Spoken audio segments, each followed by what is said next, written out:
I'm Jonathan Robinson, and this is Fret Buzz.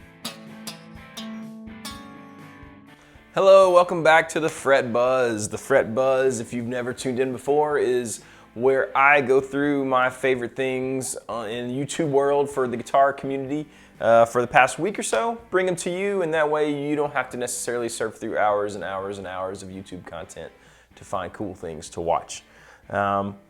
So, that being said, here are my 5 or so videos of this week. I actually have a few extras and some bonus stuff this time around, so this will be maybe a longer episode.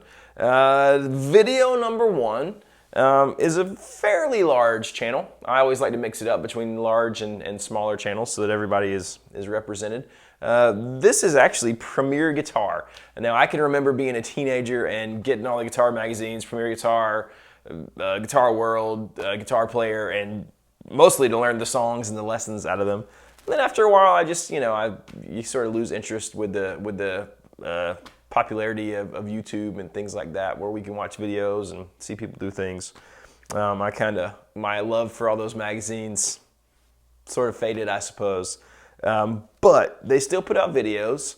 They still put out rig rundowns, things like that. This one was a great one, so I couldn't pass it up. It's Premier Guitar, like I said. The name of the video is The Edge's Room of Amps. So The Edge is the guitar player for U2, probably one of the most influential players ever. Ton of people emulate what he does with delay and effects and his sort of wall of sound. Love him or hate him, he's influential. He's done a lot of cool things, and no matter how you slice it, if you've ever seen U2, especially in concert, the way that he controls all those effects live in the amp rig is pretty astounding. In fact, there's a whole little city underneath their stage where it's just it's his amps and his racks of stuff. So this is a great video that's a glimpse into that. It's all focusing on his amps. Talks a lot about vintage, sort of tweed Fender stuff that he uses. Talks a lot about his new hand-wired, it's the Edge Fender Tweed Deluxe. Not an amp that was super on my radar before this. I mean, I knew about it. I've seen a few, played through a few, but this makes me want to go give it a second look. So John Bollinger, who I love, by the way, is talking to the Edge's amp tech. They're going through his little room of amps underneath the stage, talking about the vintage stuff versus the new stuff, and just how much the Edge is into sculpting his tone and how much he can tell about little tiny differences in EQ, and that he actually walks down there sometimes in the middle of shows to check to make sure the EQ is right on a certain amp. A lot of stuff about his old Voxes as well. A really cool story about his old Vox, how when they opened it up, and turns out, as they were replacing things over the years, it's like a sort of a mashup of old Marshall capacitors and Vox stuff and just random parts where they'd be on the road, and why that amp sounds the way it does, and what went into Vox making him an amp that's even close to that. So some really cool things about how he uses amps, how he uses tones, how he blends tones. Like I said, U2 gets a lot of hate, the Edge gets a lot of hate, I feel like sometimes unfairly. But either way, even if you hate the Edge, this is interesting if you love old amps and you love guitars. So check that out, Premier Guitar, The Edge's Room of Amps. As always, the links will be in the description and probably popping up on the screen. So that's video number 1 for this week. Video number 2 is from another fairly large channel in Europe. It's Thoman's Guitars and Basses, a huge shop out of Germany. They might be the largest musical instrument sales in Europe. I'm not sure about that, but I know they're close if they're not the largest. But they put out an interview with Victor Wooten. Now, if you don't know who Victor Wooten is, check him out. He's an amazing sort of legendary bass player at this point. Played with all kinds of people. I used to go see the Wooten brothers occasionally when I was in Nashville. He and his brother Reggie are absolutely mind-boggling. Probably one of the best bass players ever, and just seems like an all-around cool guy. He put out a book, I guess it's been a couple years, called The Music Lesson. And it's not just about music. It is, but it's not. It's about a whole sort of spiritual, philosophical approach to life and how that applies to learning to play music and music as a language.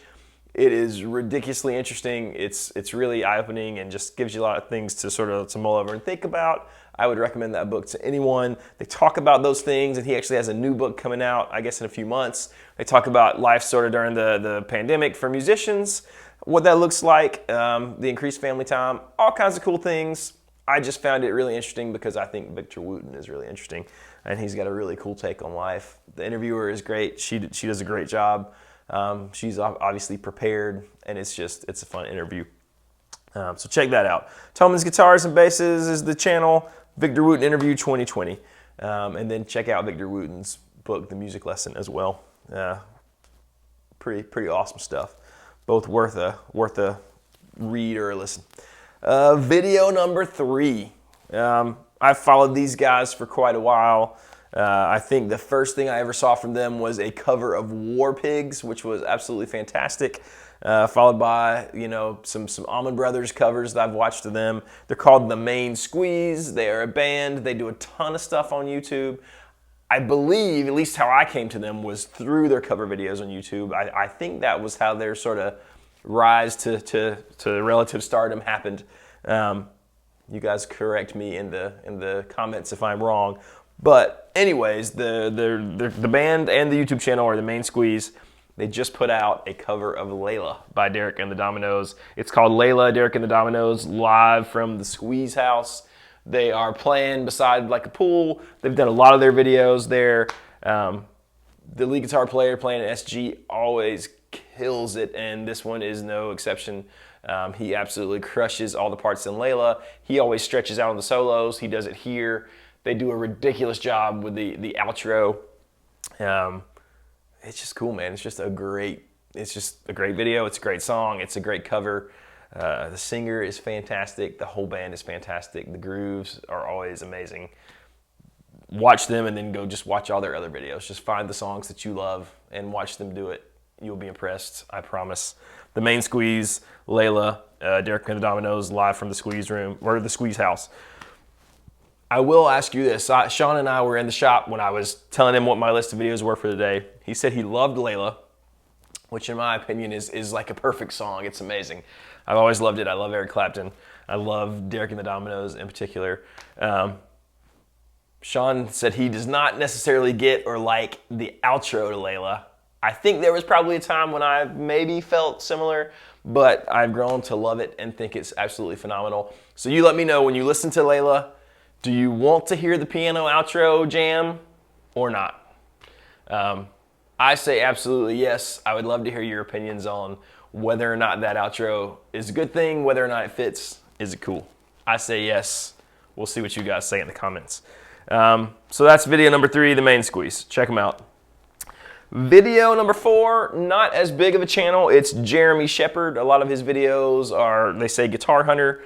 His channel is great because Jeremy goes out and he finds sort of like vintage guitars for the most part. All kinds of things, old amps, old guitars, mostly old acoustic guitars. And he just chronicles like going out, seeing the guitars for the first time, talking to the owners, trying to get the story of the owners, like, where did they get this guitar? Did they buy it in the 60s or 50s or whenever it was new? Why are they selling it? And he does a really good job of just giving you an idea of what it's like to be a vintage guitar buyer who's going out and finding these guitars and then maybe selling them, maybe playing them. Jeremy's a great player. His stuff is just, it's always really, really good. It's sort of like a happier, warmer version of Pawn Stars, but only vintage guitars. This video that he just dropped is called Buying an All-Original 1967 Martin D28. And then it says, this story is amazing. And it is an amazing story. He goes to meet who I believe are a grandfather and his grandson. The grandson has the grandfather, excuse me, has 3 grandsons who all play. He says he can't will this guitar to all of them, and they're actually trying to sell it to buy the grandson who is with him a new Martin, like a D35 from his pastor or something. You'll see in the video. The kid is absolutely adorable. He's got the best sort of Southern accent, and he's a good player. In fact, they show he's got a YouTube channel called Joshua Loves Bluegrass, and we'll throw that in there too. He's only got like 129 subscribers right now. I think it would be awesome if you guys go and subscribe to his channel, just so he sort of feels the love a little bit. Hopefully he'll get a lot of subscribers from Jeremy Shepard putting this video out. But it's a great story. They've got this cool old 1967 Martin. It's a D28. It sounds great. Old Martins are cool. I mean, like you think about this guitar, it's got Brazilian rosewood. Nowadays, that is $1 billion. Back then, it was just the rosewood they used. So really cool look into the, buying vintage guitars, why you might want a vintage guitar, why you might not. Jeremy Shepherd, check out his channel. That's number 4. Number 5 today. This channel is newer for me. I haven't been acquainted with this guy quite as long. His name is Matthew Scott. He's a great player. I think he's an artist as well. His channel is super cool. He's always playing cool gear. He's talking about cool gear. In this particular one, it's called Pale and Blue 1996 Gibson SG P90. Sounds incredible. So this is an old SG from 1966. It is not original. It's player's grade. It's been refinished in Pale and Blue. It's got a Bixby on it. Lots of cool things. I do believe it's the original P90 in it. So it's like a junior or whatever. But it sounds fantastic. The playing is fantastic. He walks you through the guitar, talks about, how he dated it, because the serial number is the stamp is it's kind of gone from where they refinished it, and he doesn't want to sand it down, which I don't blame him. So just a cool, if you like vintage guitars, maybe that is the theme of some of today's Fret Buzz. This is a cool one. That seems to be a lot of what Matthew Scott's videos are about. And like I said, they're cool old guitars, but not so cool that they're unattainable. Talking about $20,000, $30,000 vintage guitars. We're talking about things that are player's grade that a person could reasonably get their hands on and afford and actually play. And this is a great example. I am going to throw another one of his videos in that was from about a week ago. The name of this video is called The Cleanest Fender Amp, or the Cleanest Fender Amp Tone. And it's a 1969 dual Showman reverb. There's another video when he first gets that. I think that might be the first video I watched of his.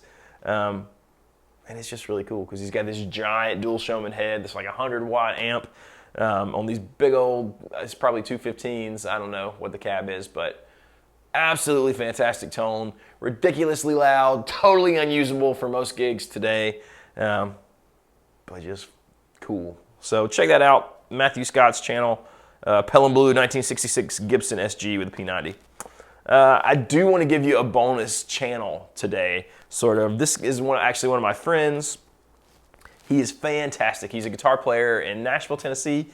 He's actually played for some pretty great guys. I know he played for Love and Theft for a little while. He played with Big Daddy Weave, who's a pretty big Christian artist, for a little while. And he's played with a ton of other artists on major labels and major tours. Just a killer player. He is as good as anybody. And he's got a newer channel where he is just kind of showing you mostly chicken picking guitar lick stuff. They're all really short. Most of them are a minute or less. He's also on Instagram. It's called Blazing Guitar. Like I said, his name is Jason Jordan. There are 2 examples I'm going to put up today because they're killer licks. He is right to the point. He shows you how to play them, plays them slowly, then shows you how to where you would apply these licks over what kind of progression, over what chord. He manages to do all that in like 50-something seconds most of the time. So definitely worth following if you're learning to play country guitar. Jason Jordan's your guy. He always has amazing licks, and like I said, he is a killer player and always has great tone. So check him out, Blazing Guitar. The jam track of the week is from Jam Track Society. It is a 12-bar groovy minor blues guitar backing track jam in A minor. That's the name of the video. As always, it will be in the description. The link will be there. Remember, if you play over that thing and you record it and you put yourself on Instagram or YouTube, use the hashtags, the Fret Buzz, Casino Guitars, and Jonathan Robinson Music. You can even tag me if it's on Instagram at Jonathan Robinson Music. So I would love to see your takes on this thing. I have been slack about putting mine out the last few weeks, but I will do it this week, I promise. And you can check that out as well. I'll try to put it on YouTube and Instagram using those hashtags. So do that. Remember, if you have a beard like me and you want some cool beard products, go to thebeardstruggle.com. Use the discount code JRMusic15. You get 15% off anything you buy from them as many times as you want. So please use that. Remember to click like and subscribe on this video. Hit the bell so you get all of our notifications. We are constantly putting out new demos, new products, new random talks where Baxter and I discuss what's going on in the guitar world and the music world in general. So if you don't want to miss all that stuff, make sure you hit the bell, like, and subscribe. Thanks so much for watching, guys. We appreciate it. Hopefully, we will see you guys in the shop someday soon as things start to get better with this whole crazy stuff that's going on. So we look forward to that. Until then, we will see you on YouTube. Have a great day.